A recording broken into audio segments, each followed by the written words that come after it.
Welcome to the Debating Club. Today's guests are Jasman Wagner and Jamal Fattah. Jasman Wagner, born in Jerusalem in 1982, was declared too crazy for military service after a talk with the army psychiatrist, also known as Military Profile 21. After getting her psychiatric exemption, she founded a band called 21. Jasman played the piano, sang and wrote most of the songs, most of which were against the draft and about what the Israeli army does. She later earned a master's degree in composition from the Jerusalem Academy of Music and Dance. However, she was almost denied her degree because she had written a concerto in protest of the academy forcing students to perform in the occupied territories. They had been told that if they refused to perform in the occupied territories, their scholarship would be taken from them. After the end of her studies 5 years ago, Jasman bought a one-way ticket to Berlin and has stayed there ever since. She works as an art and music therapist for disabled people and volunteers helping refugees. She has been married for 2 years. Jamal Fattah was born in Palestine in 1937, leaving in 1955 for work to help his family. In 1958, he was lucky enough to study medicine in Czechoslovakia. After graduation in 1965, Dr. Fattah worked in a hospital for 4 years before moving to the Persian Gulf to work for the next 20 years there. After the Gulf War, he returned with his family to Czechoslovakia, which later became the Czech Republic. Today he is still enjoying his life on pension, feeling that he is nearly at home.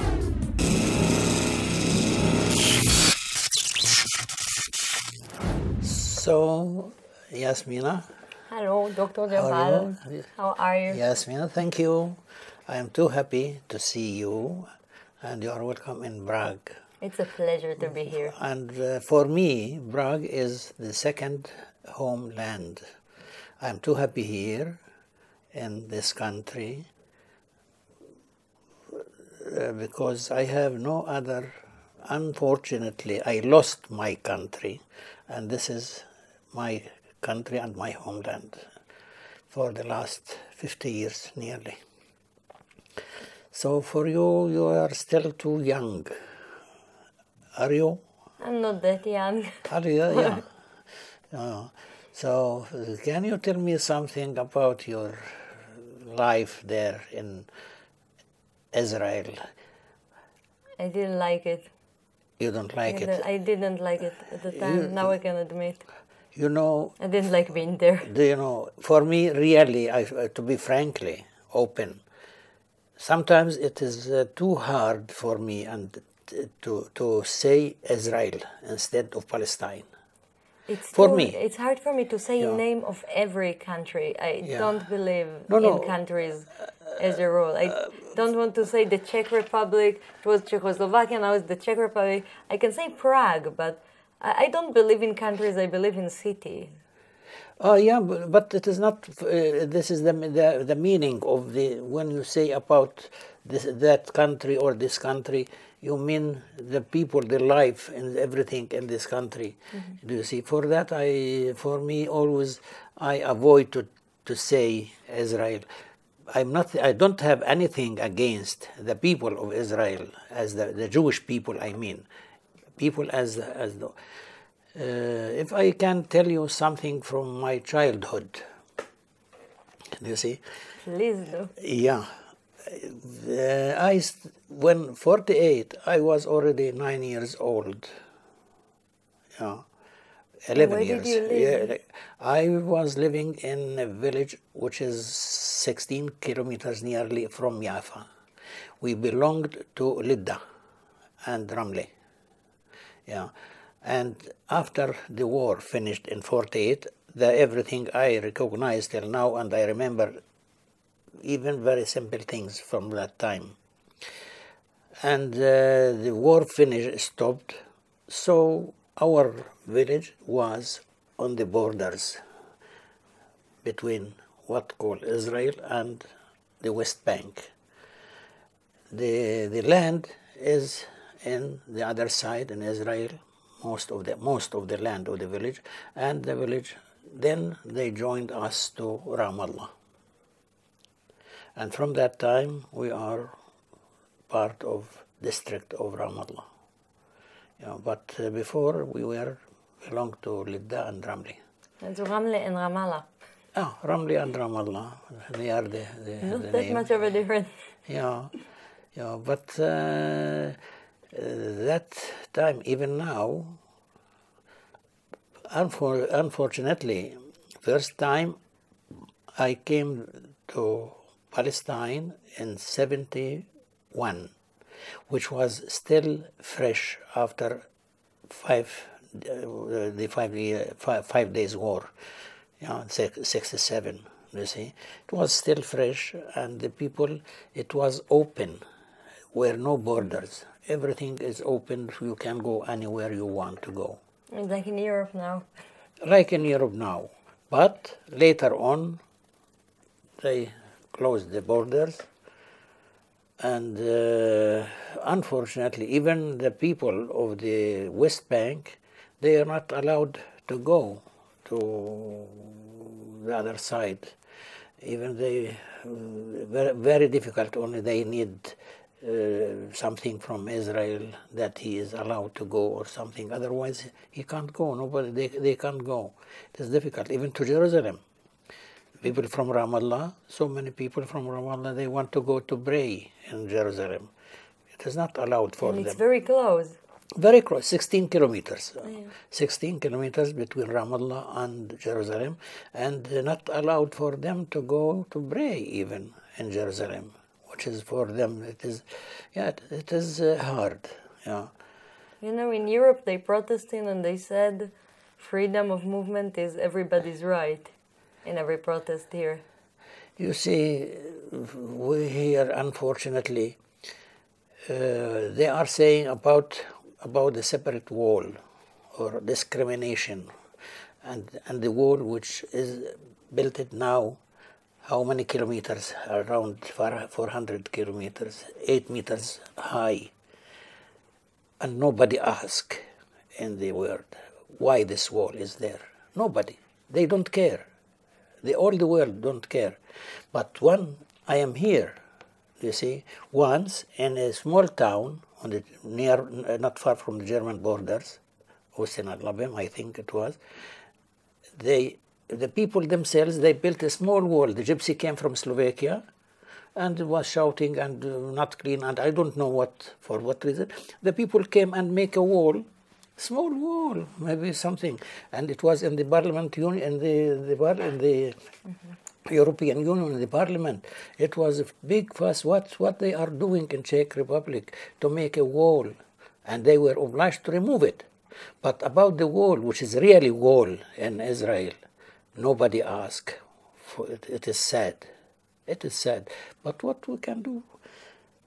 This is we have the problem of unequal treatment. I think that stands in the basis of everything that's going on now in that area. We have the problem of unequal treatment. This problem has been treated unequally by the European and Americans. Other countries that have been criticized, they don't have a special treatment like Israel. They say Israel is a special case. They're allowed to violate human rights because this, because that. But there is an unequal treatment.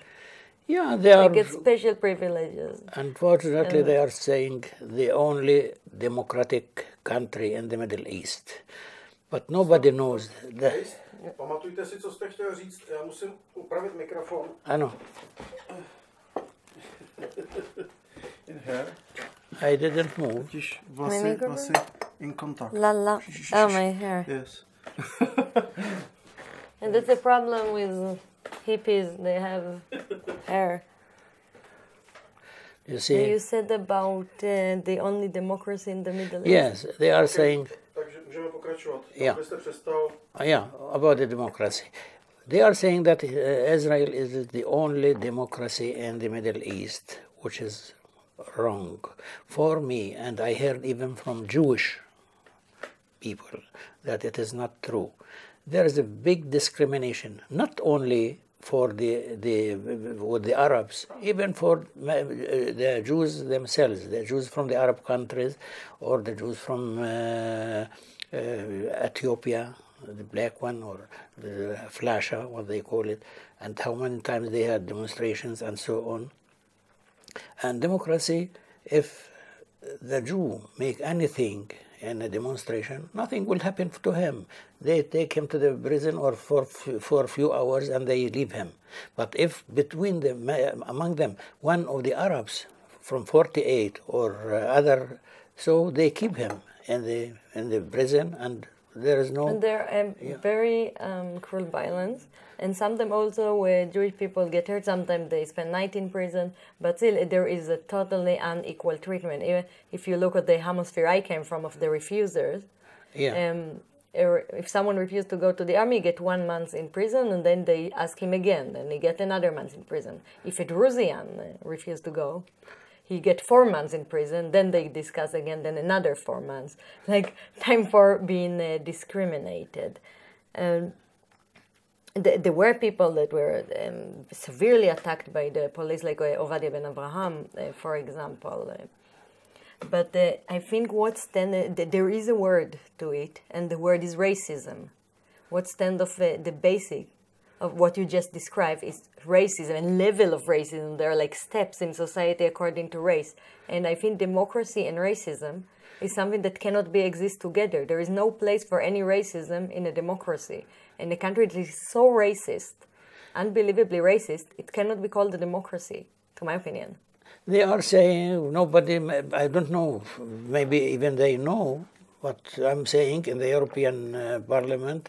They don't, always I hear that this is the only democracy in the Middle East, we have to help, we have, and so on.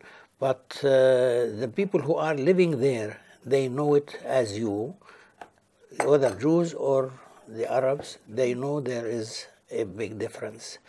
The Arabs 48, they are citizens, they have citizenship, they should be equal, but unfortunately also they are not equal. Even in the schools, in the hospital, in I don't know, in everywhere. There is now a new policy of separation in the hospital. No, race by race, separation by race in the hospital. So that is what I saw myself when I was there. I saw that the people looking in 48. Anyhow, they have. I myself, I looking to them proud for the Palestinians 48 that they remained in their country and they didn't leave. Otherwise will be much more big problem than it is now. But anyhow, one and a half million. Attitude of, if it's difficult, run away. That was my attitude, a family tradition that started in Germany. They hate you, run away. And then I was keeping with that tradition, went back to Germany. Do you see? But now we know from the experience in what happened in 48 and 67. For that, in the war 67, not too much people left, although the war was much more aggressive than in 48. Yeah, it was real war, 67. But in 48, the methods which they used, it was different. It was to cleaning, ethnic cleaning. The cleansing. Cleansing, yeah. So they demolished the villages, one after the second, even disappeared. And one, as I told you maybe yesterday about what happened with my uncle, when he came to see his land there and the house which he left. Near to Ramat Gan, yeah. So it was already gone. Yeah, completely no even one tree. Or no the house. You told me he met his neighbor, Mordechai. Yeah, his neighbor, Montke. I told him, I know him as a child that time, they called him Montke. Yeah, my uncle and their family, all of them, the Jews, were very nice living together as one family. As one family they were living before. No difference between them. Do you see? They were eating together. They are near daily together sitting and discussion and so on. There were no difference between this. Even many people, they don't know if this is a Jew or a Christian or Muslim. They didn't know. They didn't care for that. Human being who is with me, who are behaving well, so that's all. This is the most important. Yeah. But what happened later, because this is also politician, the politics all over the world always come and make these things. As in Israel, it was planned. It was not only from 48. It was the first conference Zionist in Basel in Switzerland, in 1897. You see, which they already was discussion where Israel has to be created, and most of them they asked for Palestine. They didn't look for. They offered them Uganda, Argentina, and I don't know, several places. But there were other ideas. Yes, but the most of them, they wanted to Palestine and started little by little the small places to buy. I need to remember it happened in a very colonialist time. Yeah. And at the time, people from Europe thought it can be done. You can come to a place and colonize it. And the natives, they saw them as people. You bring in progress to them. That's also what they used in the Zionist Congress. They say, we will bring progress to the native and they will be happy to live there. And they didn't look at the native as someone that is equal to them. So we are talking about a colonialist movement. At the time, they even didn't acknowledge the existence of the Arab Jews. Only in the 50s, they started remembering their existence.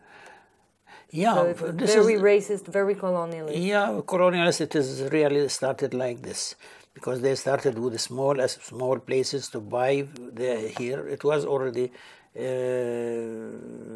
little by little from the land, and they became.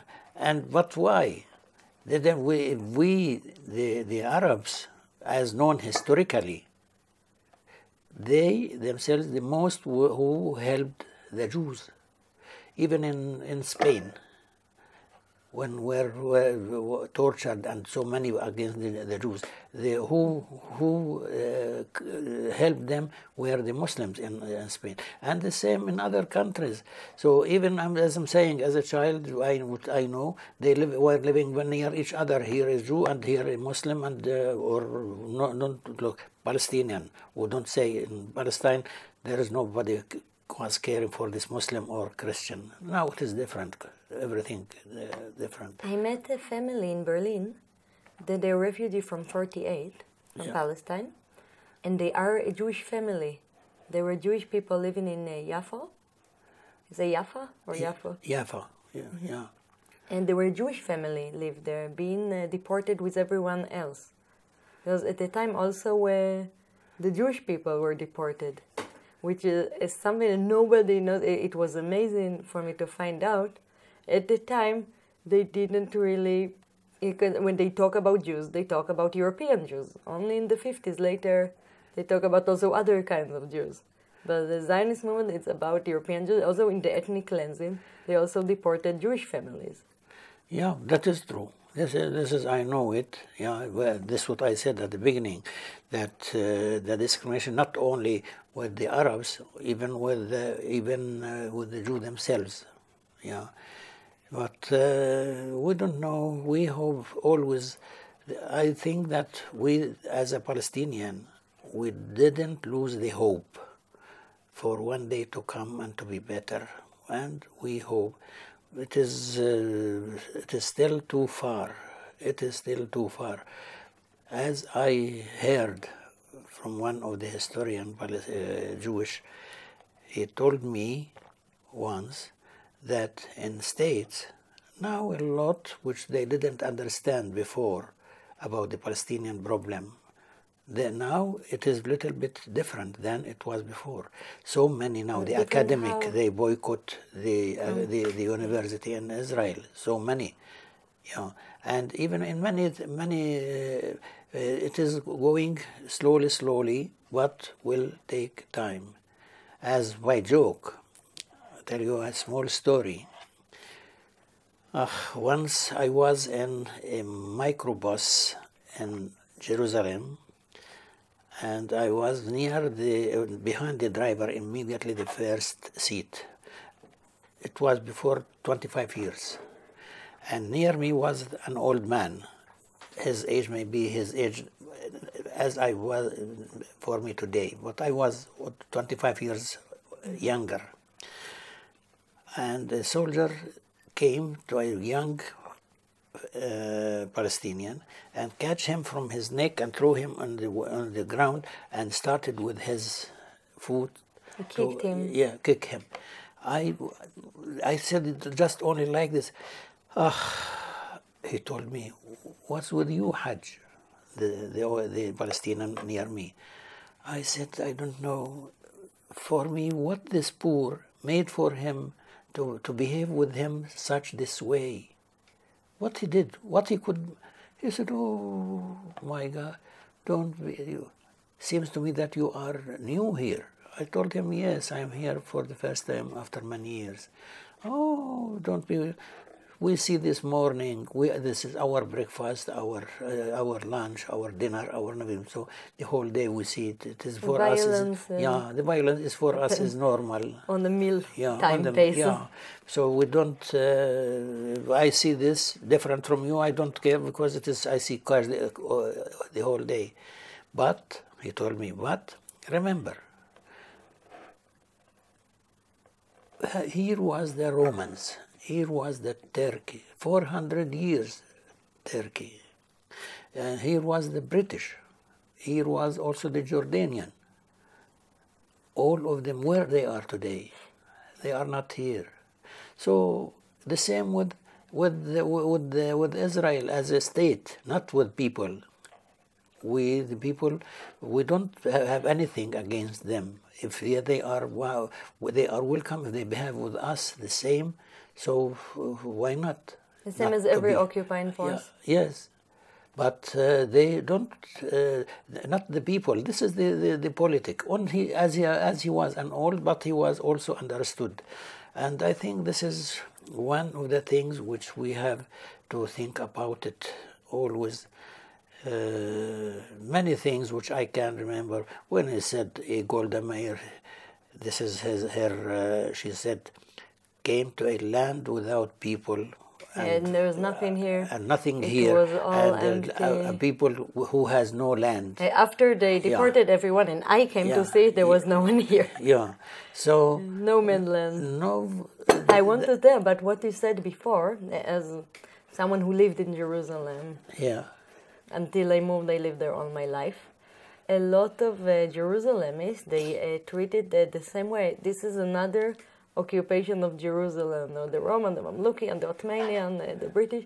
This is another occupation. And some people, I think I was one of them, we saw ourselves as a resident of Jerusalem, and we didn't felt like Israelis.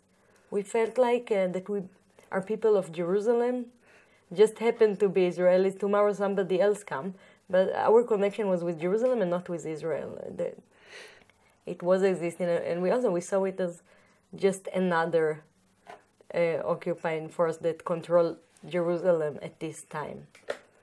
You see, with the people in Jerusalem, it is because they are a little bit different than other places. Jerusalem is the heart of Palestine.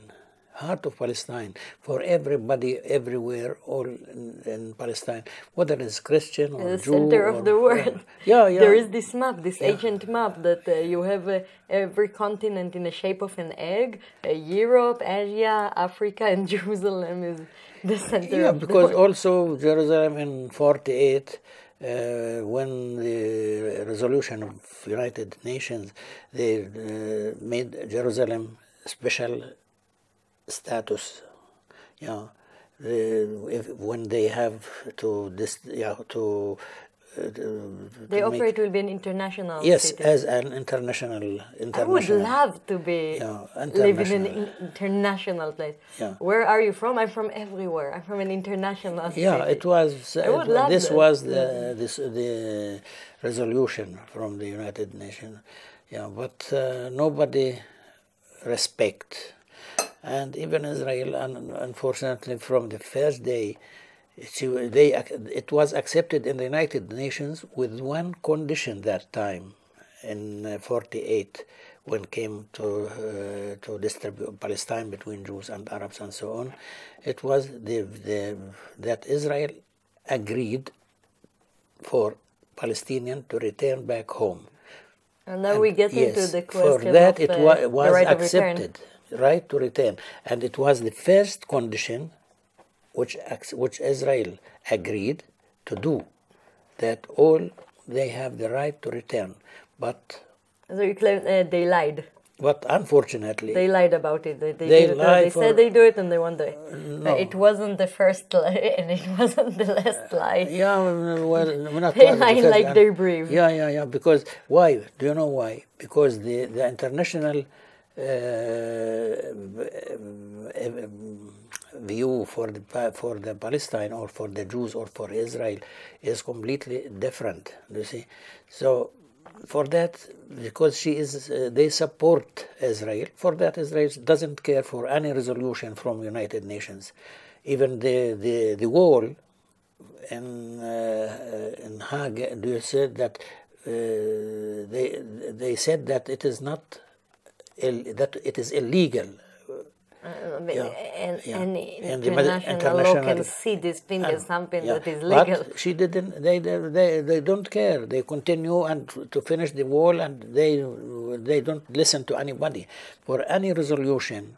Never they hear for any resolution because they know they have the support first from from USA and even from the European countries. Sometimes the European countries, some things they don't agree, but as a whole, it is supported by the West as a whole, Israel. So it is for. What do you think we can do to change their mind? You live in Prague for many years. Yeah. When did you come to Prague? I came to Prague in 57. With your family? 58. No. I came to study. To study medicine? Yeah, I came to study in 58. I came. And you're a gastrolog? No, I studied medicine, and later on I made the internal medicine as specialization.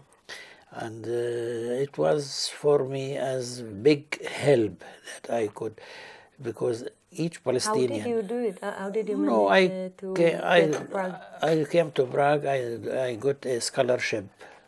Yeah, for that I came, and each Palestinian want to go to the university to study. Most of the Palestinian, even some people, which I know a lot.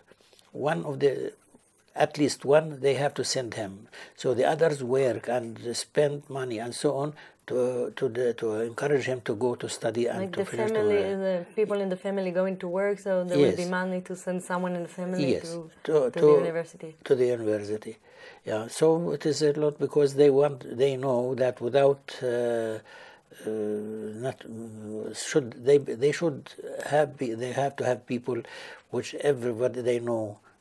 As a doctor or engineer or I don't know, everybody should do it if has the possibility. But now a lot they are, and I think it is good, even from the United Nations, the survey, or how to say it, the Palestinians, they are on the top in the first stop of I don't know, remember the name. Like they are good in the university, they are the best students? Yeah, most of them are very good. Yeah, so it is, which is good for us. It reminds me something that they say about black people in the US, that the one that managed to get to the university are a very good student. I think maybe in a racist system, whoever managed from the oppressed group to reach to the university, it must be someone that is already a very talented person. Then those that manage to get in, they will be also a very good student. Wouldn't you prefer living in Prague? I mean, Palestine now, it's a war zone. Life there is very difficult. No, it Prague, was... you see, the people that time... Isn't it better? No, difficult to say. But anyhow, for me, it was this country. I love this country, really, because they gave me the possibility to study, to get started, gave me my wife, my children, all of them, they studied here, they 3, and so I have grateful for this country. Whatever the regime or if it is before or now, for me, it was the same. And did you got here in a communist time? Yes, I came in the communist time. And I don't care whether it was now communist or not communist. Even I got my citizenship not in the communist time. I got it in 1992 when it was already. And I had the possibility to work in the hospital. I had my own private clinic here. Yeah, everything I had. So when I was in other Arab countries, I was working for 20 years. Yeah, and was the war. In the Gulf War, and I was working in Kuwait.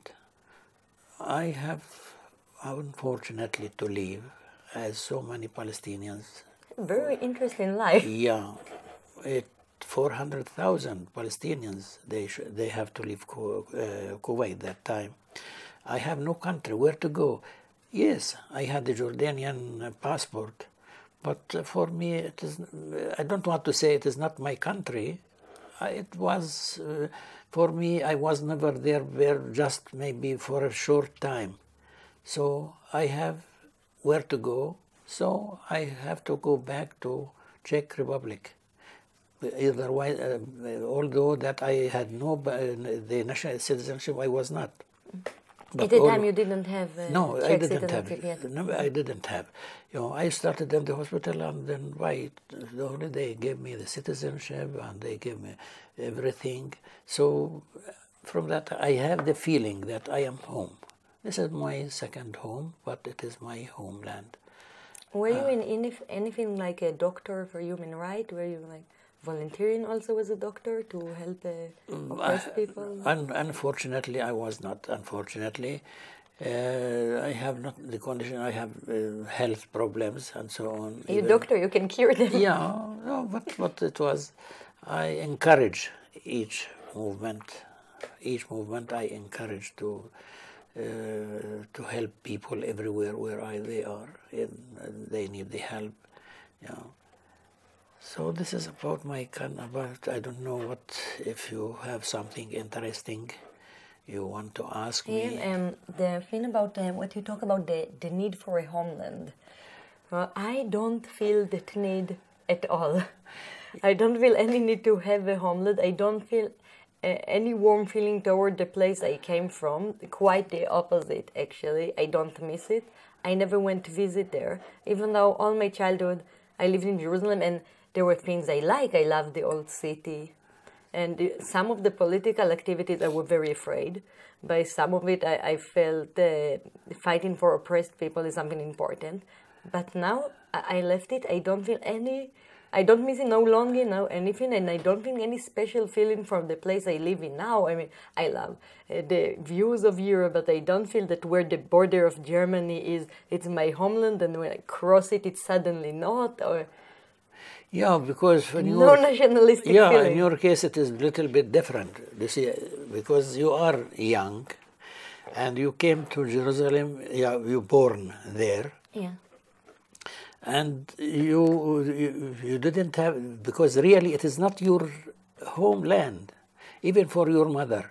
My mother wasn't born in Israel. Yes, she was born. She was not born. No, she was not. I know. She came 2 years old.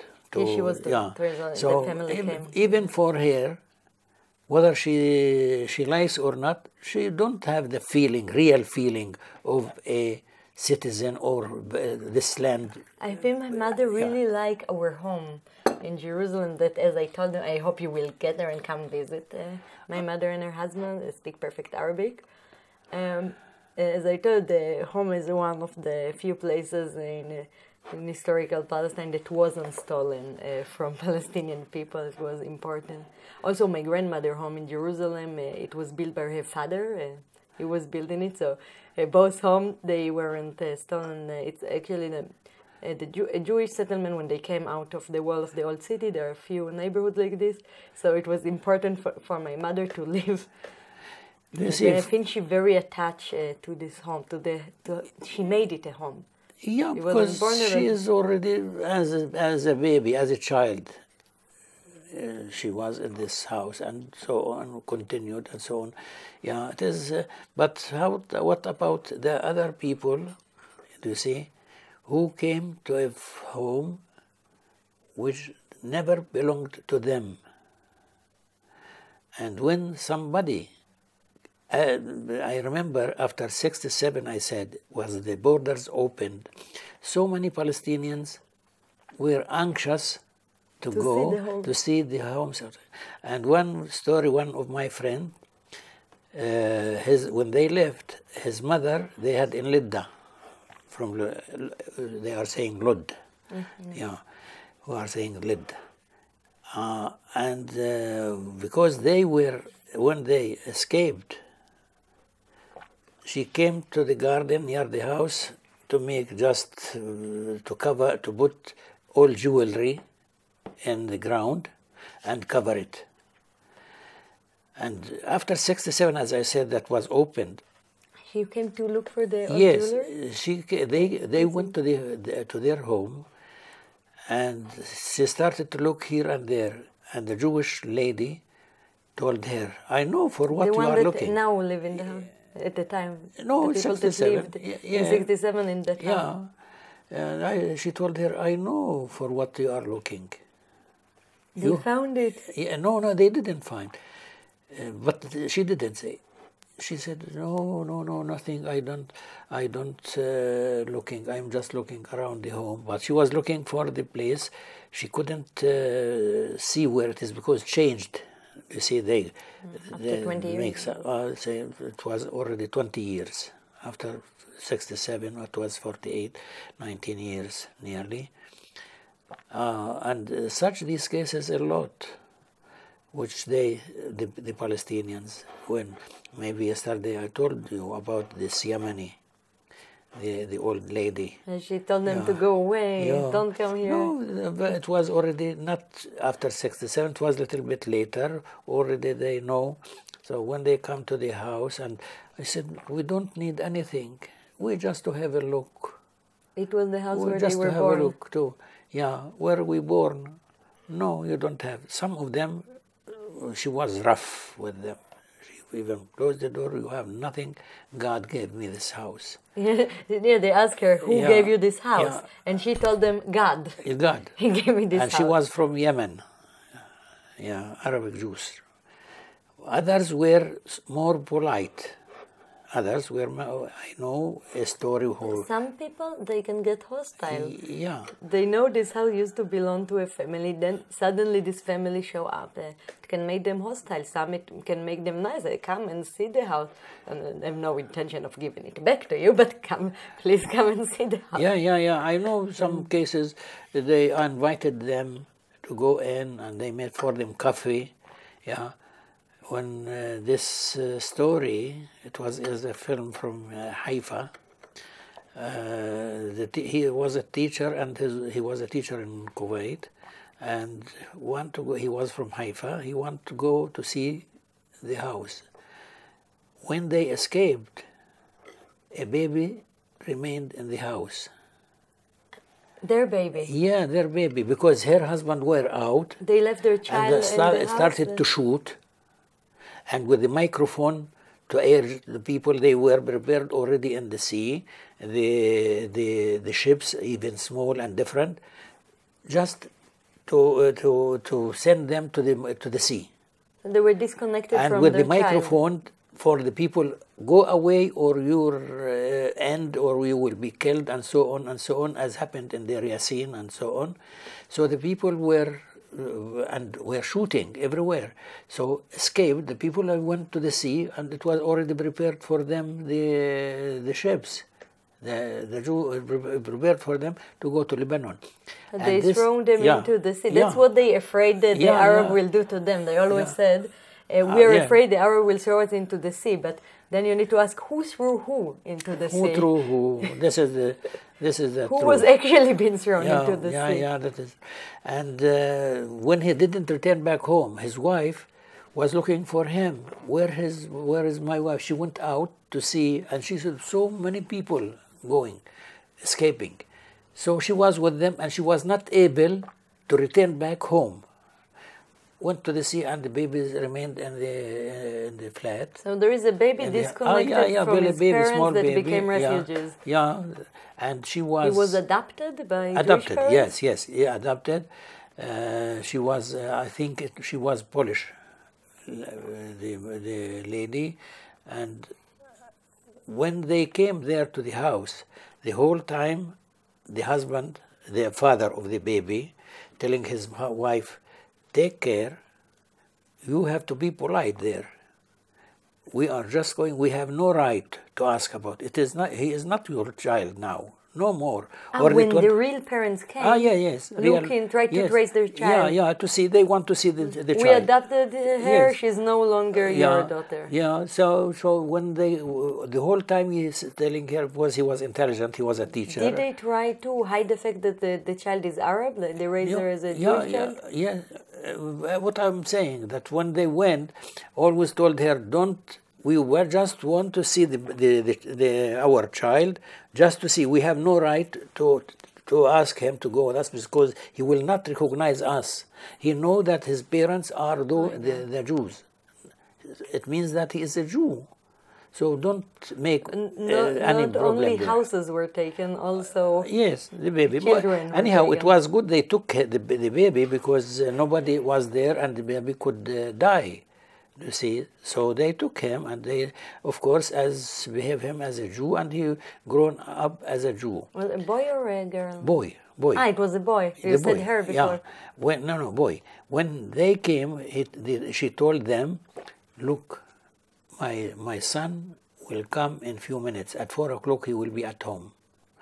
When it was 4, from the car she knows that he is coming. He just put the car, the sound. She told them, the parents, take care, he is coming. Please I don't know if he knows or not, but she didn't tell them.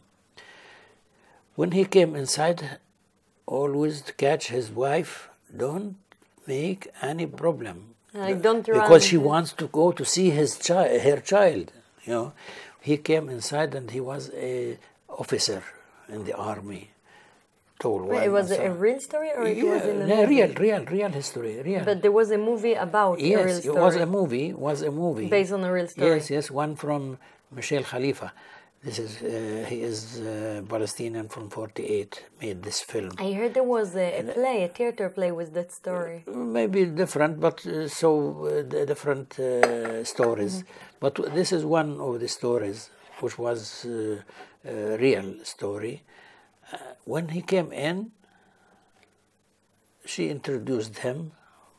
This is my son. And she told him, look, now to say, maybe he knows from before, I don't know, here were your real parents, and they came just to have a look. He said, I have no parents. You are my mother, and my father died in the war. That time with when Israel attacked Egypt, not 56. So he died, my father died, and I continue to to Israel. I belong to Israel. I am a Jew, and you are my mom, and no other. I don't accept any other. So slowly we're there, and they left. You know, what I want to say, she was polite. She asked them to come, and she made for them coffee. She invited them, and she discussed with them. She was Polish. She said what to do. The baby was there in alone. He could die, so we took her father. Did she maybe lost her own child in Poland in the Holocaust? I don't know. This was maybe this is why she wanted to adopt it. Maybe no. Well, I don't know. I don't know if there is. This is just was like this. What I want to say that you see, so many who went there to see the country. Some Jews were polite. They don't say. Even when I went to Jaffa in '74, something like this, I was anxious to see somebody from the people who were there before. Someone that you knew before? Yeah, no, I don't know them. I don't know, but even someone you didn't know. Yeah, even someone the one from I the don't time. know. Yeah, because for that I don't know. I'm saying I was 10, 11 years, so I don't. I didn't know anybody from Jaffa. I was there several times as a child, but I don't know anybody from there. But I was anxious to see the people, to see how they are living and so on. And one night I was going to this restaurant or this fast food, Arabic in Jaffa, if you saw this, and shouting the same like in Arab countries. Oh, and like market shouting. Yes, yes. And I saw a young lady with a baby in his small. I encouraged myself. I have the courage to ask her. I introduced myself. Don't be worried. I am just want few words with you. If you are, I asked her. Scared? Yeah. No. She said, "Oh well, yes." I said, "You are here from here?" Yeah. She said, "Yes, I am from family Abu Al-Afi, which is a well-known family in Jaffa, and this belongs." The famous Abu Al-Afi family. Yeah, yeah. And this belonged to us. This fast food. You know, they're well known all over the world. I think. I asked her how you feel, how you are living. I said, "What we do? So we are here. I born here. Now we are here. So what to see?" But when I spoke to other older men, it was terrible what they had in '48. Talk about the Manshia massacre. Manshia, yeah. On who remained from the people from Jaffa, they took them from their houses, and in one place, in one area, Ajami, and all the remaining Palestinians in Jaffa were in just a small, and they were not allowed to go anywhere. They put them in one square? Yes. It was like. What to say it? They told it, the Jews, they told it in the Second World War, or when they was in Poland and Warsaw, ghetto, like a ghetto. And they concentrate them in a ghetto, concentration camp. And they were not able to go anywhere. Mm-hmm. Anywhere. Remember, I think about 20,000 from the 180,000. 180,000. Yeah, remained just 20,000 people. They were isolated from any. They don't know anything about it was, and this was for them too hard. They were isolated from the outer world. Yes, it was very crowded. Yes.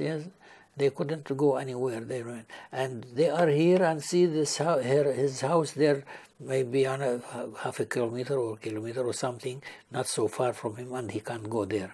Already they started to give the Jews who came from abroad in their houses. And they said there was no one there. We didn't see anybody. There was nothing. That's what my grandmother was saying that a lot. There was nothing here. I didn't see anybody. I didn't see any deportation. I see this country, there was nothing. It was grey. It was empty. No. So for us, it was what it is. Little bit. I know. For you, you can have other view for that. You are a Jew, but I am a Palestinian. An atheist. You don't feel it, but this is the reality. What we are saying, it is like this. Before, it was not so easy to set Palestinian with a Jew. It was not easy. Yeah. There were people going to prison. We saw that movie about Matzpen. Yeah. People going to prison for trying to organize solidarity with political activity. Yeah. Yeah, when it is a good now, as I'm saying, in Palestine and Israel as a whole, there are a movement, different, and even the new historians, they call them, which they say the truth, how it was. I heard and I met some of them, the famous Jews, new historians they call them, how it was. But is there someone from let's say, Jewish descent denying such violation of human rights and massacre and deportation? That hurts me, because, there are people that deny the Holocaust, some idiots, denying that bad things have happened to fit your worldview, to fit the past into your worldview, to deny that things happen. That hurt me personally. I can't stand when people try to deny bad things that happen. Yeah, really bother me, denying the Nakba and what happens there. Tell the truth, stop lying to yourself. This which is sad, they say, that the people who were in the Holocaust and they saw by their eyes what happened, happened, it was true, was a Holocaust. Nobody can say no. This is historical. We can't say it was not. But the more sad is some of them who saw the Holocaust and behaved with the Palestinians the same way as the Nazi. There is no surprise. It's a psychological effect. You know? Children that suffer violence by the parents, they become parents. It's a psychological effect. They're not only seeing it and feel it on their flesh, they were also learning. That's what happened. Oppression creates more oppression. Violence creates more violence. You can cure violence with violence. Some people think they support a violence act, like if we will put a bomb to them, then they will know how we feel. But it's only create the opposite. And I call it a cycle of terrorism. There is terrorism to the Palestinians. They do terrorism. It doesn't say, people don't think, oh, now we understand how they are feeling in there. It's only create the opposite. They're scared. They want to terrorize them more. So they will terrorize each other more and only create hate. And I never seen that violence can be a solution. I only see violence making things worse. That's what I saw when I was there. That's what part of the thing that turned us to like extremely pacifist. No violence, no gun, no weapon. We don't touch a gun. We never joined the army. We don't support violence. Maybe the Holocaust only made people more violent. It didn't make them say the bad thing happened when you're nationalist. It only make them nationalists. Do you see? Maybe you are too young. You don't remember. Maybe even you don't know how it is in 48, even not 48, even 47, because it was when my mother was born there. My father was born in 48. The British were still in Palestine. They were obliged to leave their houses because it was terror from the Zionists. And my grandmother, she was a terrorist. Yeah.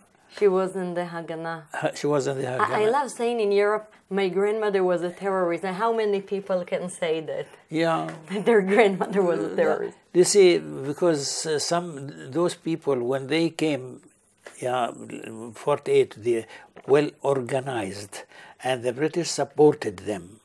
That was the truth.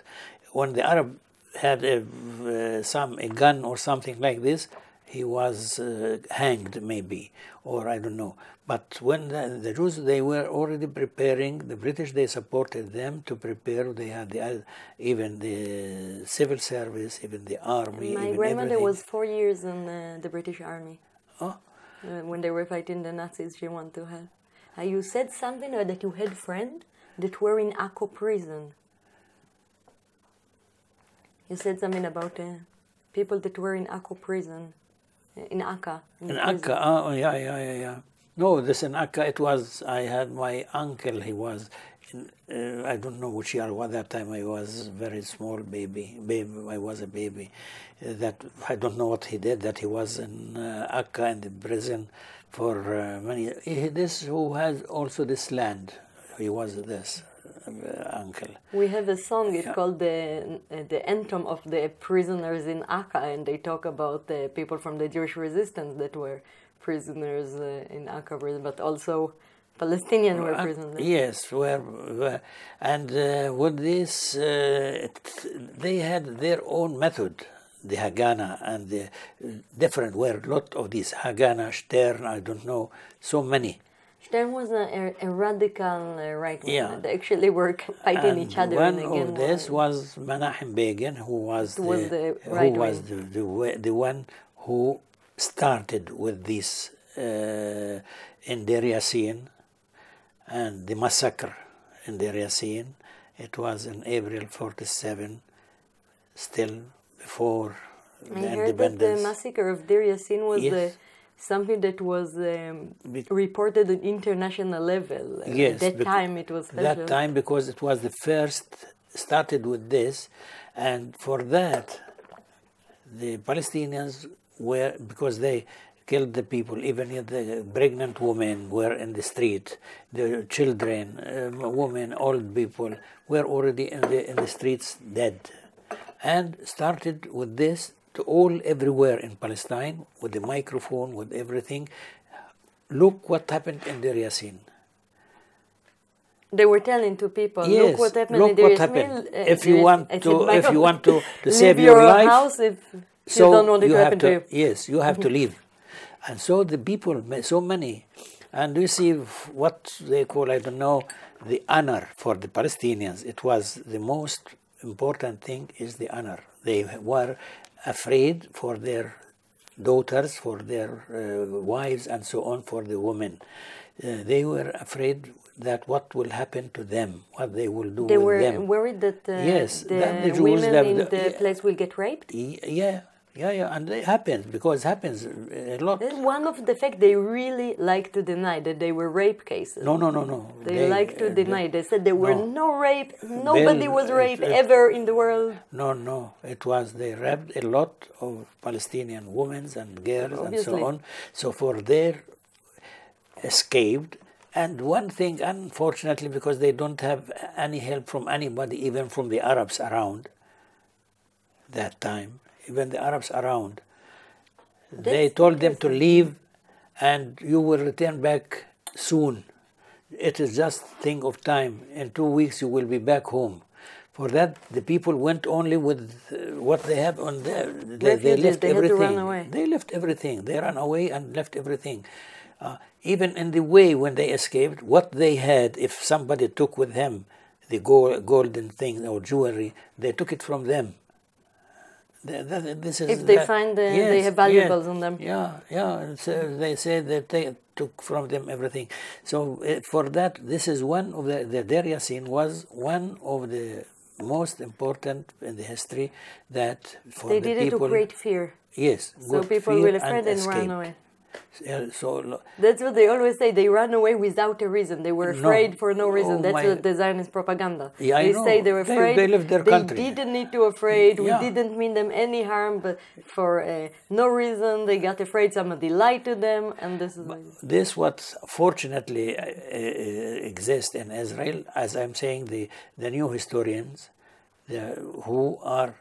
who wrote a lot of things. Can you give books. Example, like name? Of yes. Elan Pape, for example, wrote a nice book about cleansing Palestine. So detail. He came to the archive in Tel Aviv, and he got all this information. And I have the book.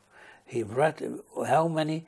I don't have the statistics. About 500 villages which were demolished before the what they call it, the Independence Day, when they declared the Independence War. They call the Independence War. The Nakba. We will call it the Nakba. In Israel, they call it the Independence War, and we call it the Nakba. Nakba for us and independent What's for the meaning of the word Nakba in English? Nakba is as a catastrophe. Disaster. Disaster. No, disaster. It was for us as a disaster. They're really afraid of this word. Really, in Israel, they're afraid of this word and they don't even know what it means. Yeah. I mean, in Hebrew, they can say catastrophe, but they're afraid of the word Allahu Akbar, and in Hebrew, they say that God is great. You see, it was not only Deir Yassin. Later on, it was Tantura. There was so many villages happened the same. May I add something to the topic of raping women in massacres? Because they don't only deny that it happened during the Nakba, they also denied it happened in the Holocaust. Said no women was raped. The crime of rape has ceased to exist for 7 years. There was not a single Jewish woman that was raped. It never happened.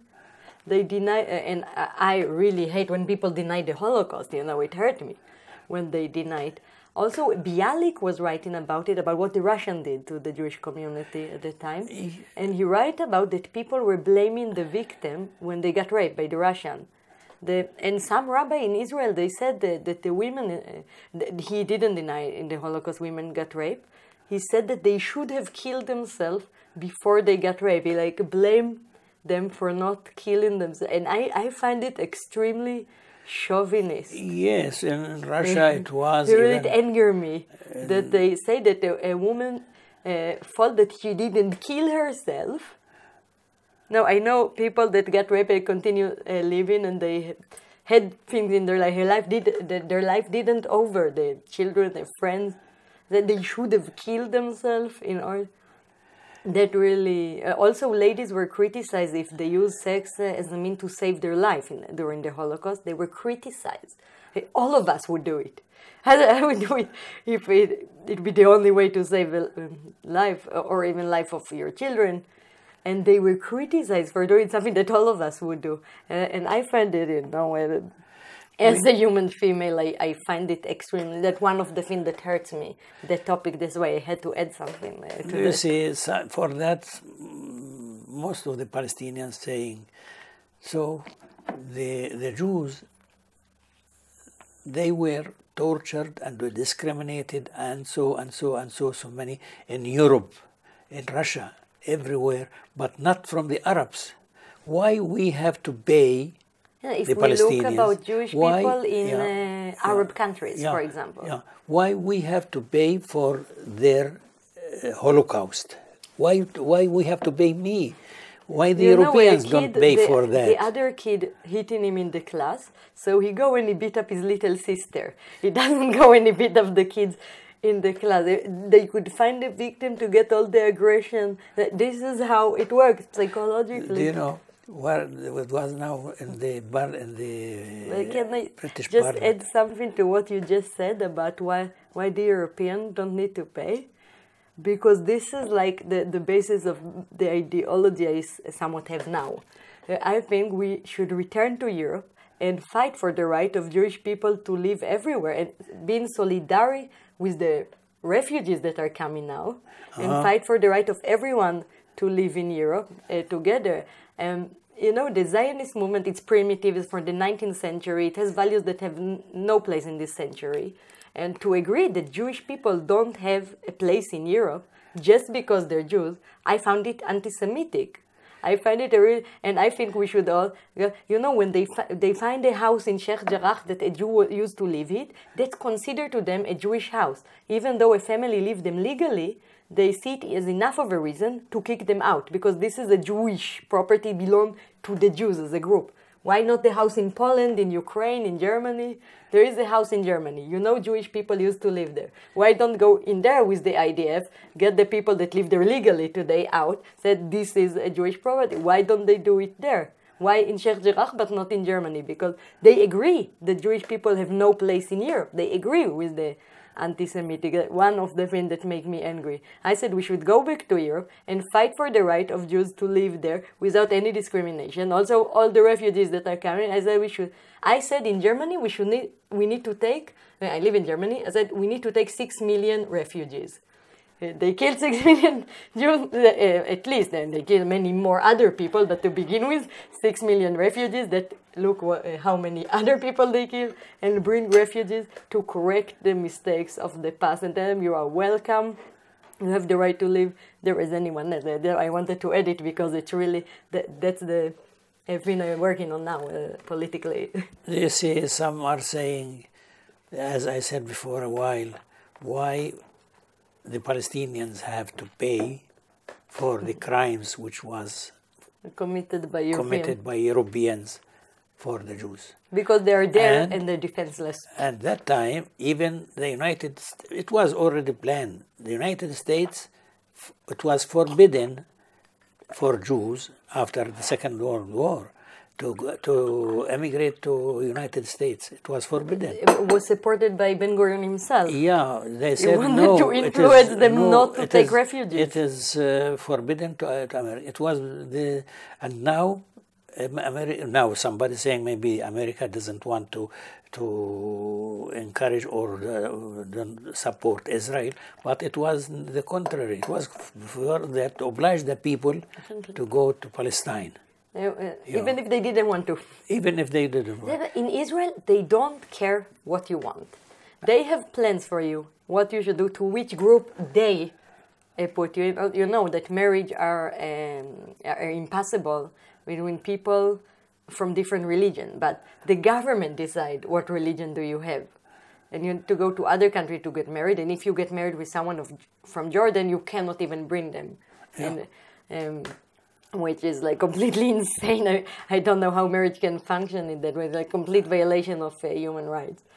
And the thing is, they decide what religion you have. They decide what you should do. You should live in Israel and have kids. They don't ask you what you want. You should go to the army. It's not even a question what you know. There is no awareness of freedom of choice. There's unfortunately now in Israel, to say it, that the right wings always capture everything, and they are supported, unfortunately, with the people. Now most of Israel, the people in Israel, they support the majority. They support Netanyahu and they support extremely right-wing opinions. Extremely right wings. I don't know why, because if they are afraid not to have in other country, or I don't know, otherwise radicalization of society. You know, if they have their mind to think, they have to see what it is human or not human. They can recognize that the people who were here, they are already still in their in the camps, refugee camps, already 68 years. They don't see difference between Arab. They don't even know that they said if they're in Lebanon, then they're among Arabs. What's the problem? They don't even know about refugee camps and about people. They don't get Lebanon, for example. They don't get citizenship. Lebanon doesn't invite them. No. But the right wing in Israel, they don't even aware to this fact that they are Arab, they live among Arab. That should be enough. They're extremely racist. Why, if for the Jews who were there before, nobody can tell them to leave the house. They were legally. They have their own shop, their own home, their own land, and so on. And where were you? In Palestine. And the Jews were before Israel in Palestine.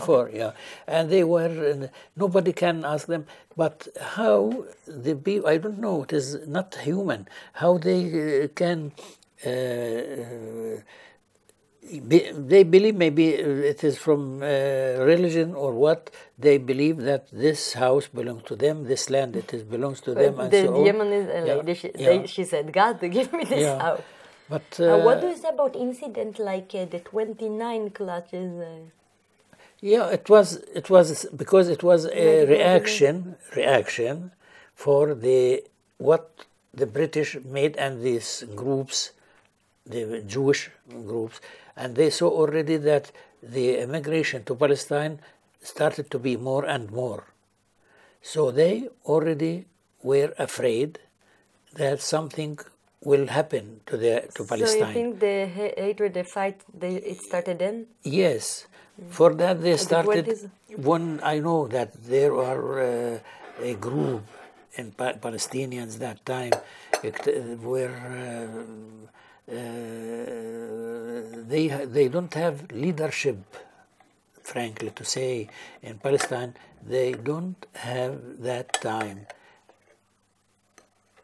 leadership which can lead them to say, this is our country. They wasn't the leader of all of the people. Yeah, and a small group. Yeah, and few of them, they were even went far to cooperate. Well, let us say, they are saying, as now it was a joke, what Netanyahu said, that Hajj Amir Husseini asked Hitler. It was a joke. I don't want even to think about, because when the Prime Minister of Israel denied the Holocaust, it annoyed me so much at the time. How can Holocaust denier, the Prime Minister of Israel? He is now the Holocaust. How he can? The Palestinians did everything. It's exactly how they treat the Jews. Yeah. Exactly. The Jews did the capitalism. Jews did communism. The Jews are responsible for global warming. Jews are responsible for 9/11. Jews did this. Jews did everything that's bad. Now here's the Palestinian did the Holocaust. The Palestinian did everything that was bad in the world ever. It's the fault of, it makes me so angry. Yeah. How somebody can believe my blood pressure rising now. Right now, my Hitler just listened to Hajj Amin and he made this Hitler the was Holocaust. A nice guy, and then Khan Amin Husseini came and told him, "This is what you should." Yes, you should do this. How I don't want us to get into it. They don't believe this story. This is the we story. wrote this there. I don't want us to even get into it. So many things which is we can't. That is unfortunately complicated. I told you, people, I get angry. Get angry easily. Yeah. So. Oh, holy moly! We are waiting. So with our hopes that one day will come. We need to talk about solutions. Yeah, solution.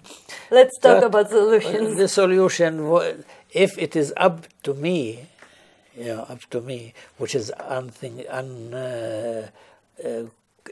can't be, to be a one state. Are you of the supporter of the one state? One state. I myself, this is my own opinion. One state. What? Did you heard about a one-state embassy? One state. They built effective embassies of the one-state solution. They already have embassies. Yeah, yeah.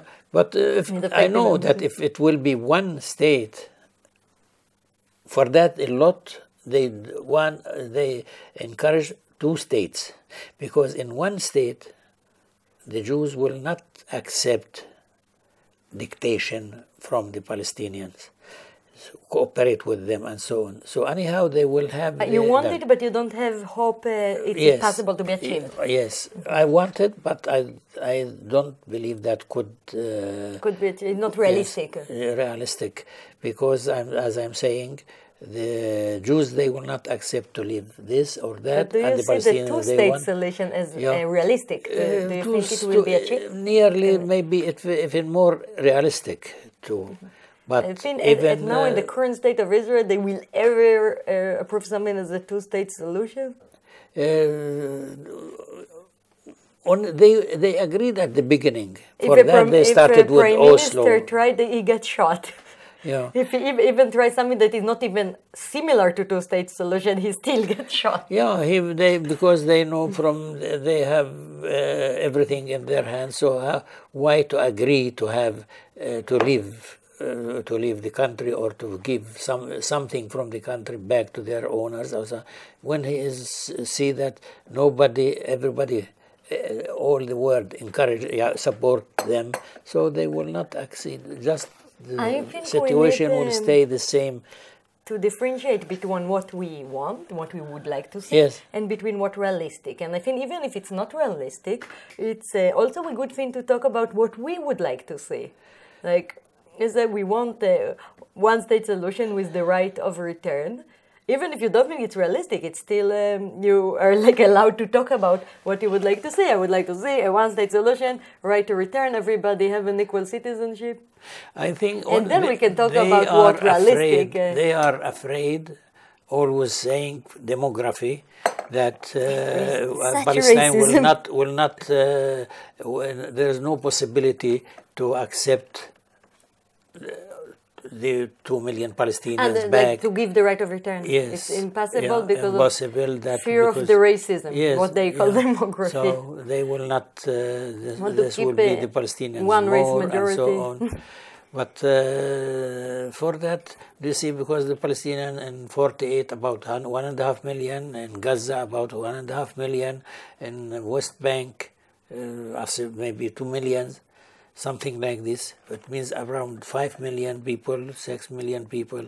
So Israel looking to it, and the population growing more and more with the Palestinians. It scares them. Do you see? Population growth. So they... Also, the only population in Israel that are growing at the same rate is the radical Orthodox Haredi population that they also afraid of them.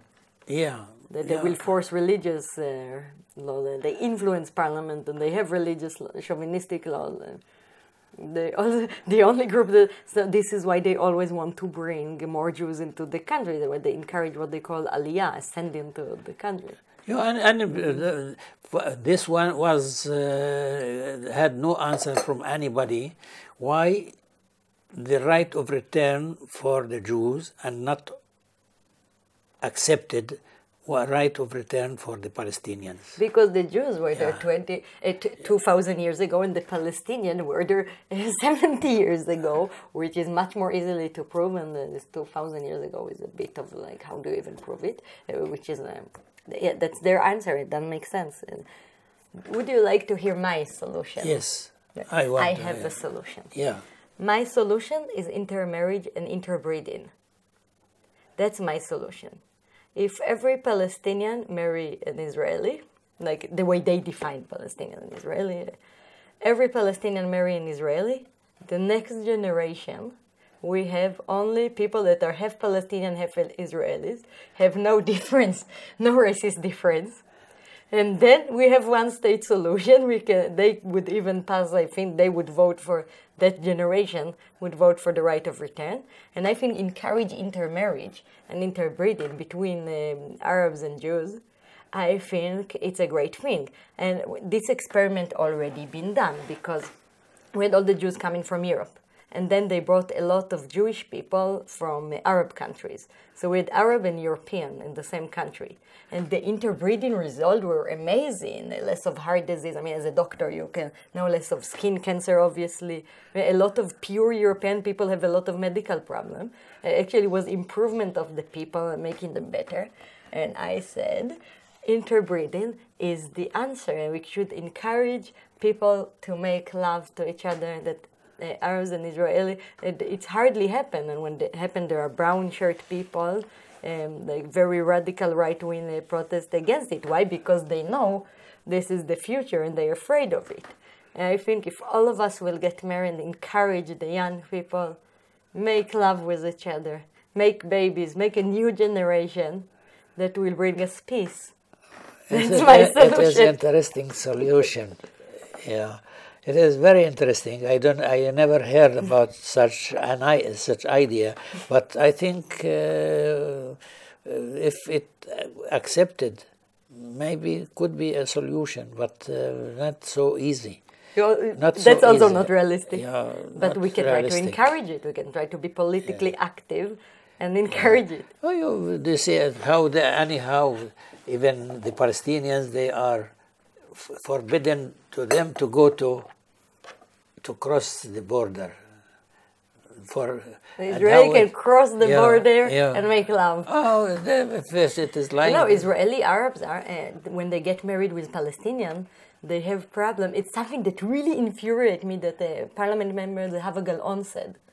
So when an Israeli Arab marry a Palestinian, when an Israeli citizen marry a Palestinian, they cannot bring their partner to Israel. And she said that law hurt the Israeli Arab community. And she didn't even imagine that Israeli Jews can marry Palestinian. I mean, it's hurt all the Israeli citizens, such a law. But she cannot even perceive it. And that's the left. I told the people that in Europe, I tell people that, and they tell me it's no way someone from the left said such a thing, that such a law hurt only the Israeli Arab population. They cannot even perceive love between crossing borders. It is one I know very well, one from the left of Israeli. He got married from a Palestinian. From like an Israeli man got married with a Palestinian, but he is some... Usually it's the opposite, so I like to hear about cases the opposite. This I know that a Jew had the Palestinian.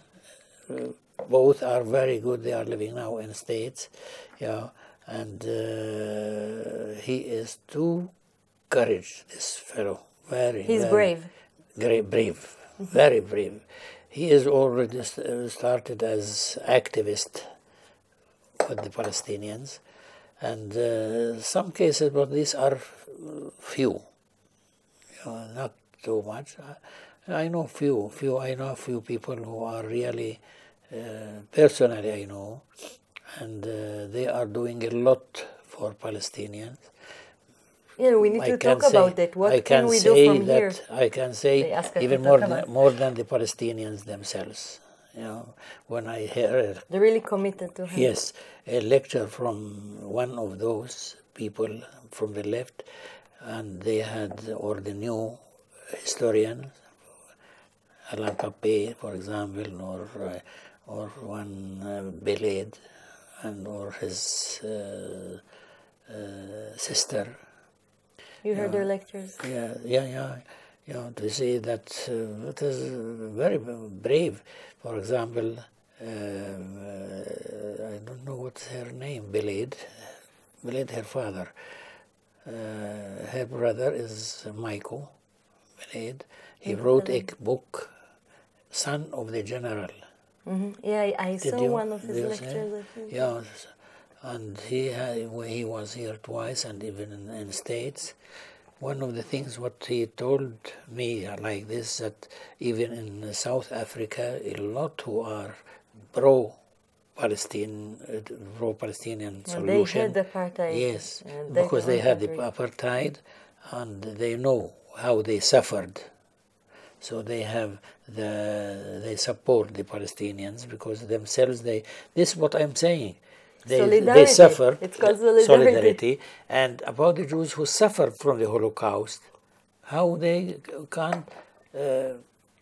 This is what I. Why don't they show solidarity to oppressed people? Yeah. I want to show solidarity to all oppressed people. So I can answer you about that. So you will. I can know. My grandfather was in the Holocaust, and he said we should object to any form of fascism.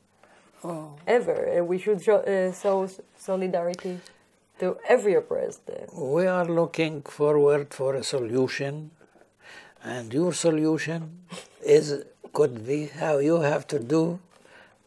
Okay, I can start making love. Start with this. It is as an idea, but this was for a long time. Love is the best thing in the world. Love and music. To live to the people, to have it, to feed them with this idea. It is really, but from both sides they refuse it. Especially You see, especially in Israel, I'm saying the right wing, unfortunately. They scare me. They really scare me. I'm scared. I'm physically scared. It is unbelievable. Unbelievable. There was something that really scared me when there were people telling other people, we're going to kill people in Gaza, even children, and you can't do anything about it. We know you maybe even want to protect them with your own life, but you can't. We go in there, we're going to kill them, and we're going to come back, and we're going to laugh at you.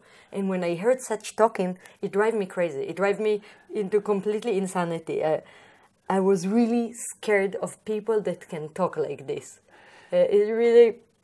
I don't know if you heard about or you saw maybe with the American girl in Gaza, Rachel Corey? Yeah. She stood with her right not to demolish the house. He doesn't care, and he smashed, and she died. So this is I saw her I saw on TV. Her parents, they came also to Gaza, and they want to see where their daughter was, and they were also with the family where she was with them, and so on. So they themselves also was in the house, and they saw the bulldozer coming for the house, and her father phoned to the embassy, American embassy, and he told them, we are in danger. So then. The American, I think, something arranged to save them or something like this. So, what do you think about the drift of how they treat American citizens getting killed and how they treat all the Palestinians that get killed? A lot of Palestinians are getting killed, and when one American citizen gets killed, they look at it as a much bigger tragedy, like very racist. Like there is one American life, whereas this and that Palestinian life. Doesn't it make you a bit angry? This treatment. It was also political. They made facilities for the Palestinians to emigrate to the States. Even at the beginning, the Jews or the arranged for them everything, where to live, where to work, and so on, just to go and to leave Palestine. They try to encourage immigration outside. Yes. They encourage just go, and they made the facilities in the United States for them. They helped them to settle there and so on, in order not to return back home. What do you think about it? Yes, please. What do you think about it? I think about it because they are already in Palestine, because they have no rights, they have no job, they have no always daily having some of them for the Palestinians in Israel.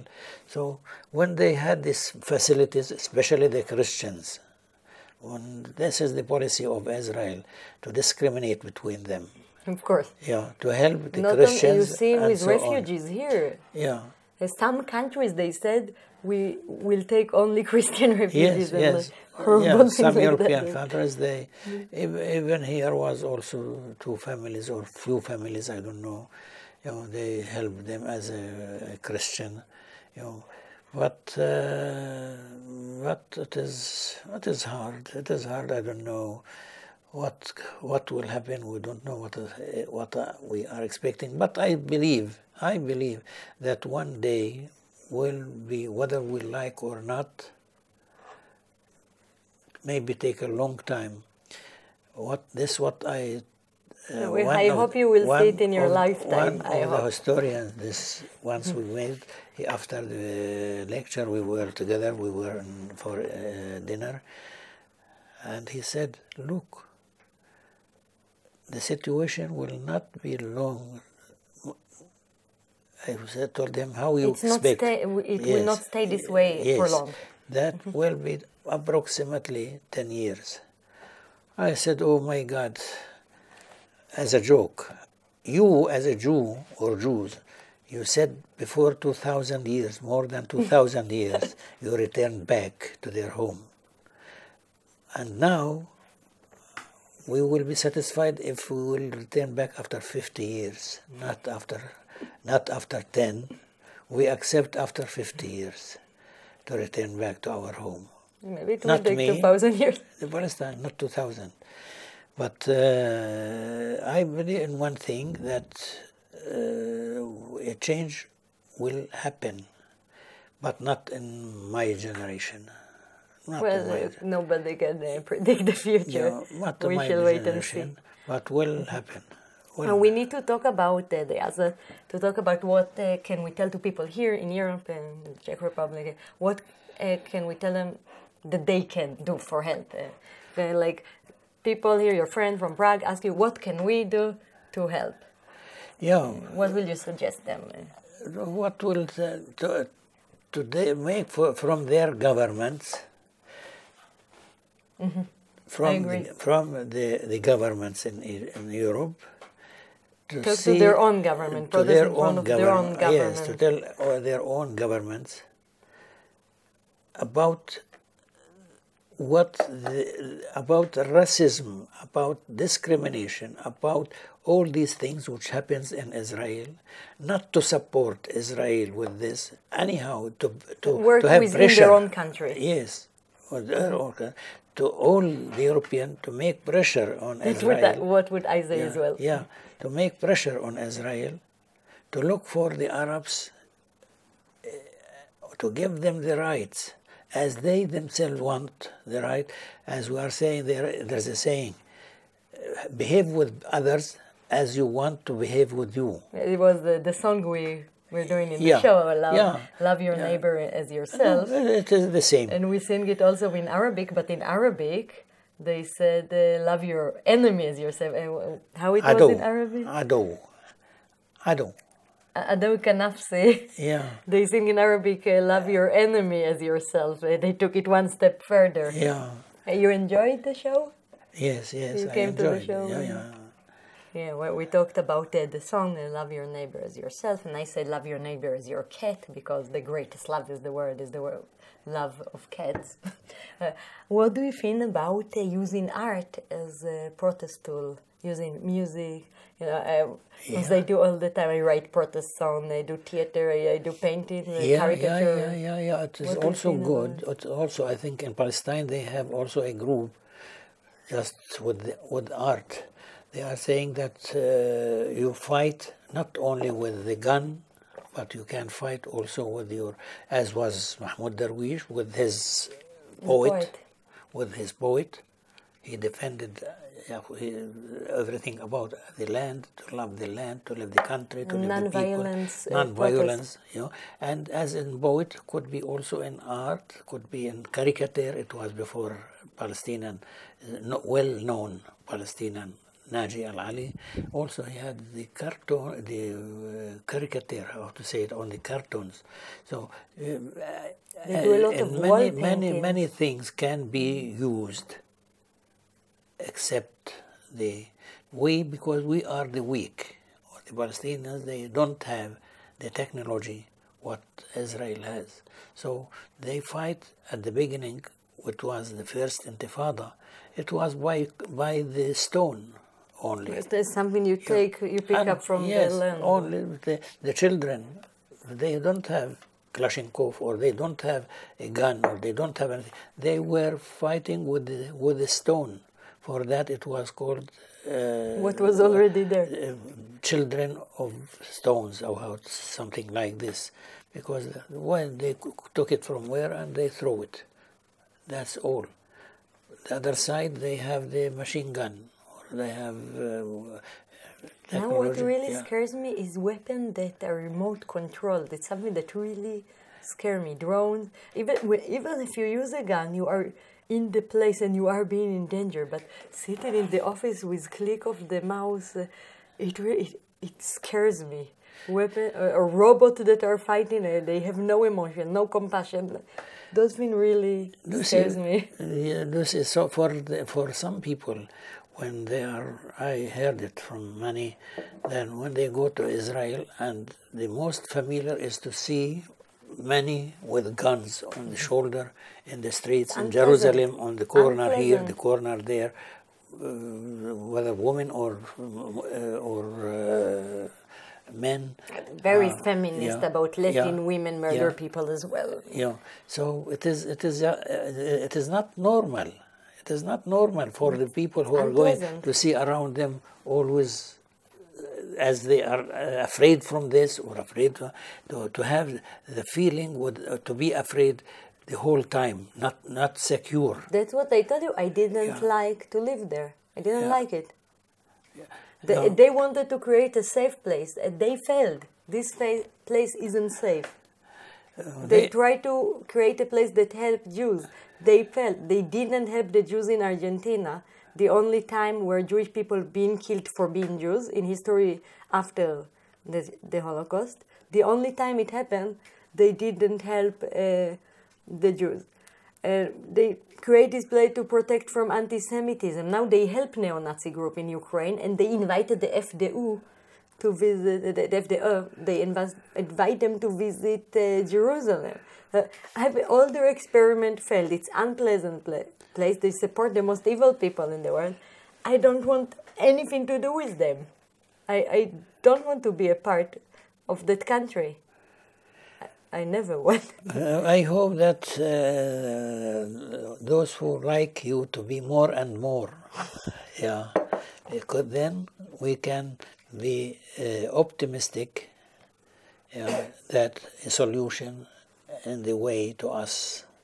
I hope, because if this will continue, even the Jews themselves, they pay for that. Of course, living in such a place. To live in this I feel about poverty in Israel, the gap between rich and poor. Always with fear, what will happen tomorrow, and don't sleep well to see tomorrow will happen like this, and so on. That's not a safe place for Jewish people. Not the safe people. Not a safe place. People. It's a very bad place to live. There was the second thing I wanted to ask you. And now you're dressed as a dignified retired doctor with a suit, but yesterday to the show you came with a leather jacket. I hope it was fake leather jacket for vegan reason, and with the T-shirt of Mahmoud Darwish. Yeah. What really interests me is what kind of music do you listen to? What kind of music do you like? See, I like the how to say it, the national, for the country, for the to sing for Seriously? the country. Yeah. The national anthem? Yeah. You like them? Yeah. They all sound the same. They sound the same, but and the poet, which for the country, for the people, how to say, to live in peace, to love each other, and unfortunately, I am not so much for the music or these things. I am most. So, what kind of art do you like? Well, the politician. I read political art. Political. Everything what I use, the TV only the political, books only the political, and we are saying we are saying that because we were urged or we were obliged to in this direction, because from childhood always I am in this problem of my country, my people, and so on. So the most important, the most interesting for me, always to wear a book political about the Palestinian problem, I buy it and I read it. Do you read also novels? Or? Very few. Do you like Czech literature? Very few. Čapek? No, I don't read it, frankly. Frankly, I don't read. I love the Czech literature. Kafka, Čapek, Hašek. As Hašek, yes, I have it. Yeah, as I'm saying, always I have a lot of books, but nearly most of them are only politics. Sometimes, very rare, I have this roman or this about Palestine, about Jenin, or some small books, something like this. You like poetry? I mean, you had a T-shirt of Mahmoud Darwish. Yeah, I have. I like it. I like it so much, and it is good when you hear it from him. And a lot of this, as I told your friend, that there's a Lebanese singer similar to him, looks like him, like your friend, and most of his songs everywhere in Arab countries from most of Mahmoud Darwish poets. I composed the Mahmoud Darwish one. Yeah. So this you see for the Palestinians, I think this is the main which they like to listen or to see, and yeah. I know that some people like some roman or I don't know novel or these things. I would say about myself, I'm a big consumer of art. Yeah. I said I don't have space in my mind for this, unfortunately. And movies? Movie also. Documentaries. Documentary. I like the documentary. You like the documentaries we showed in the festival? Yes. I always, even from the internet, I look for the documentary films, old one, even a new one, historical films, movie. Also I like it. So this is because my generation and my way of life. It was like this. So I used to it and I like it. So what about? I know. Always I'm repeating the same. That you are still young. You didn't live the life. You didn't know it, as we are saying. I was in the protest where Emil Greenswijk was murdered with a hand grenade. That was my first protest in my life. Yeah. I was there. That's how I started. Yeah, they have it. These activists like Petra and all these friends, and they have it in Palestine. Your friend from Prague. In Na'alin, they have it each week.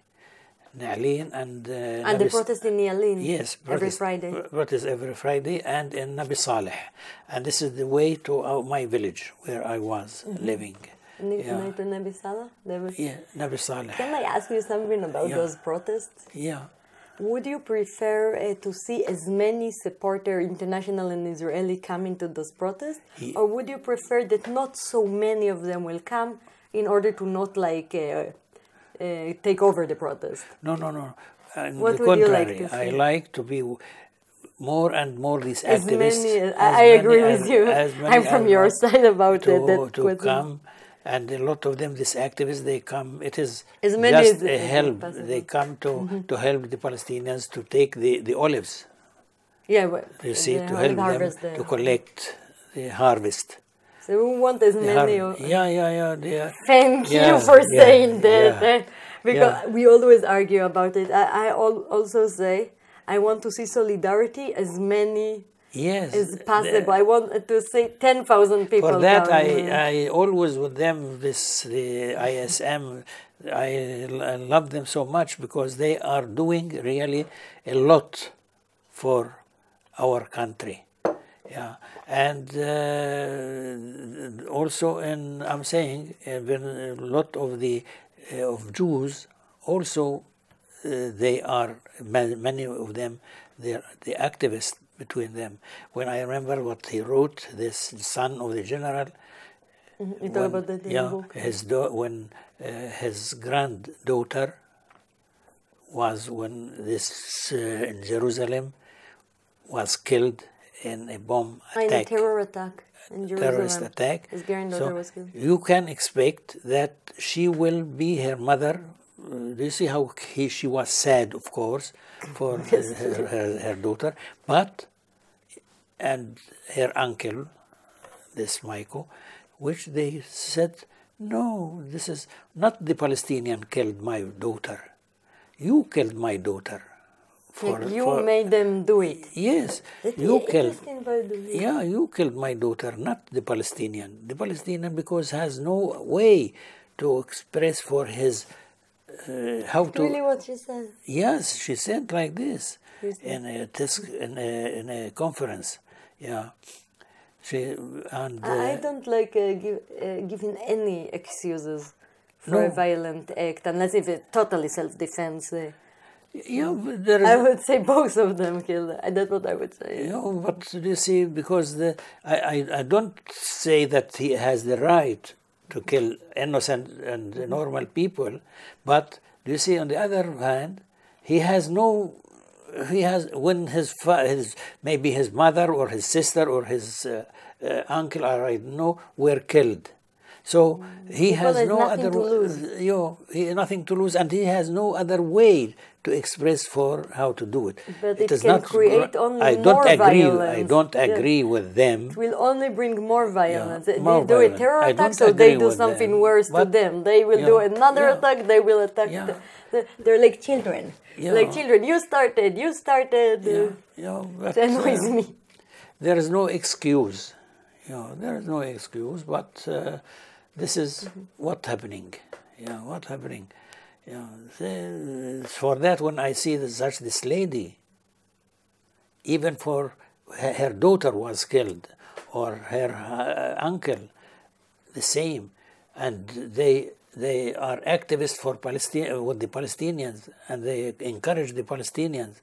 So it is grateful. So I'd say if slowly more and more Jews like this, so they have understanding for the others. But what if they are always less and less?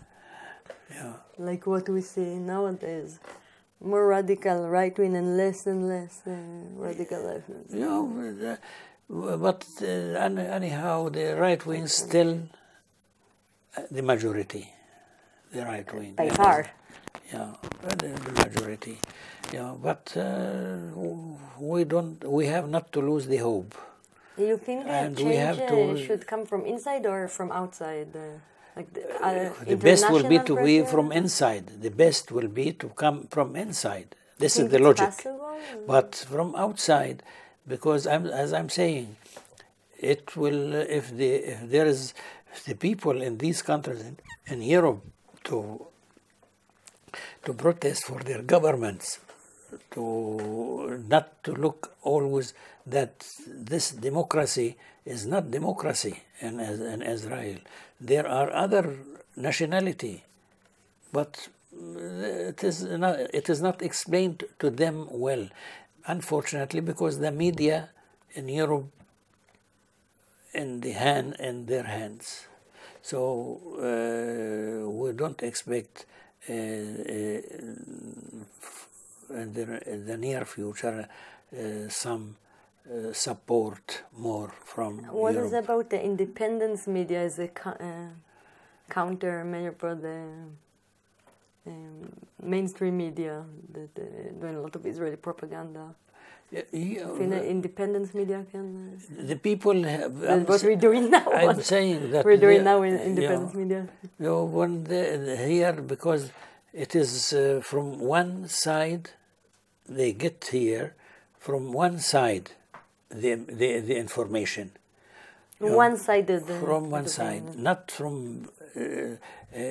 most of them from the Israeli side and the media, which always in the newspaper or the TV on this, and the people, they have no other way than to believe these things. Yeah, it is difficult. Yeah. So, do you have children, grandchildren? I have 3 children. One older daughter, which is very, very active. She is good. Mm-hmm. She understands well. She's living here? Yes, please. She's living also in Prague? No, she is not in Prague. She is not living in Prague. And she was with me there. She saw... She came to visit Israel? Yes, she was. And she was several times, even alone by herself. Mm-hmm. Just for a few days. She go and see, and she understands well the problem. I have a son. He understands, but I don't know. The small daughter also, she knows, but also. You think the two other children are not active enough? Not active, frankly. You will encourage them to be more active? Yeah, I would like to be. And where did you meet? You see, because the way of life is is completely different. We are not in our country, so we have. Where do they live? Your other two children? No, in Arab countries they are living, so it is not so easy. From there, they can't do anything, of course, and from here, as I'm saying, it is limited. Just sometimes with this. The influence you have. The influence is what do you say about how Arab countries, the policies of our Arab countries toward the Israeli-Palestinian conflict? Unfortunately, for me as a Palestinian, not so good. Unfortunately. How they treat Palestinian even refugees? From the beginning, even in 48, they were not honest. Because there were no good leadership, no good governments, because all of them we still were on the influence of the British. At the time. And the Americans also. So they were just slowly later, from the Palestinians themselves, started to create a new generation to understand the problem, to have the solution by themselves, to take the thing, and because that time they joined the West Bank with Jordan, Gaza with Egypt, and everybody takes the piece.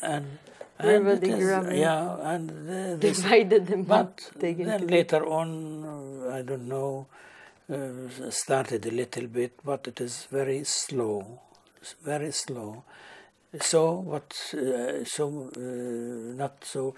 not enough. Why do you think they don't help refugees? Like the Lebanese don't give Palestinian refugees citizenship? You see, they are saying, I don't know, they are saying they don't give them the right, they don't to work and to do. In Lebanon, the Palestinians really, they suffer a lot. They suffer a lot. Because they are saying that not to forget their country. They discriminate them to help them not to forget their country? Yes. How does that make sense? Not to forget their country. But they need to be discriminated for their own good. Where's the sense for of that? For that they have very, very, very hard, the Palestinians. Somebody says, or I don't know, in Europe, look, the Palestinians, or even the Israel saying, the Palestinians, why to return back? They have the Arab countries rich, and they have a big land to settle, but remains in the heart of each one to be where this is my land, my house, my. They're feeling I cannot identify how with. to forget. Impossible to forget. It was so easy for me to forget. For you, I'm saying, because you are young and you don't have no connection. With the country. Where it's better condition to live, I would go there. I know. America, for example, they changed from one state to the other, and they were living 50 years in California. He has not difficult for him to move to other state and start new. But for us here, because we were in our country, in our home, in our house, and how to come somewhere else and to live, it is difficult. Will you give up a good life in Europe if you can return to a hard reality in your original village, your original... Do you see, to tell you one thing, this is in the human being, everybody who's feeling, better to have in his country to be poor in his country, to be rich in other country. I think to be rich is not a very good thing, and if you're rich, you should help homeless and you should help the poor. Yeah, well, that's not only actually. Talk about human rights. For that happens this in Europe after the Soviet Union was already finished. So started this battle between each other because the small one, they want even to be poor, they want independence. But for Israel, what independence? I don't know. What do you mean? Yeah, I don't know. They were Jews and they were Arabs. Say, to get independence from Britain, it's okay. But for all the people who are there, democracy. All the people, we are not against the Jews as a whole, as they were there before in our country. No, but as I said from the beginning, they were living fine together. And if there will be independence, to be independence for the whole people who are living in this area, in this land, not only for a group, a small group. Different between democracy and racism. You say, even the resolution from us, and I want to say, they gave the big part for the less, for the Jews who are less, and the small part for those who are. It was not fair. It was not fair, and the people they are. I'm saying that everybody wants to be in his home, in his land, in his country. Yeah. What the relation of the Jew who came from Argentina to Palestine? What connect him to this land? They would say some stories about 2,000 years ago, about some books, about some imaginary friends. Also, it's something I wanted to ask you about your treatment toward religion. Are you consider yourself a religious man, a secular man? Were you from a Christian or a Muslim family? I am a Muslim, born a Muslim, but I have my own about religion. You see, religion is good to believe in something. You can believe in love, in music. In whatever, it is good to believe in something, which it is security for everybody to have to live to believe in something. Something for sure there is something who I don't know. A divine power. Yeah. But not to be fanatic. This is the problem which happens in this time in the Arab world, which the fanatism. This is catastrophe for us more than the other people. What happens in these days with this Islamic State? You worried about it? Yeah, I am worried because you see how happens in the Arab countries. When you look to Iraq, to look to Syria, how everything demolished, they will need generations to return back what demolished. And this is due to the fanatism. My family is originally from Iraq. Yeah. And when I see how they treated the history of Mesopotamia, Sumeria, this is what I'm saying. This is try to erase this beautiful history. So we are looking for something different. We are looking to be loved without people, everybody, to have respect to each other. If this will to be satisfaction for everybody, for himself to live in peace. Everybody want to live in peace, to be with others. As I'm saying, this is always continue. Manage with others the same like you want. Like the song, love your neighbor as yourself. If this I was my saying before. I said, if this happens between two, and between two families, and between two neighbors, villages, or neighbor towns, or neighbors, this happens like this. Everybody to have in his mind, why to hate him? There is no reason. He has the right. I have the right. Are there people you hate in the world, like somebody, a very bad neighbor? Are they if everybody looked at it, then will be no war. You know, and what they invest for the war and for the weapons and for the everything to make it for the good of people, for them, for health, for school, for scientific things to help the people, so could be most worth than what they are doing with the technology for war. Yeah, they do a lot of effort about how to kill each other. Yeah, this is. So I think. What would you advise to a person? Let's say he has someone he hates. Someone is treating him bad. He hates him. What do you suggest? How do you cure hate? He has to from himself to start. To work on himself. Yes, everybody must work on himself. To have a clean heart. How to say? To have it clean. To love others.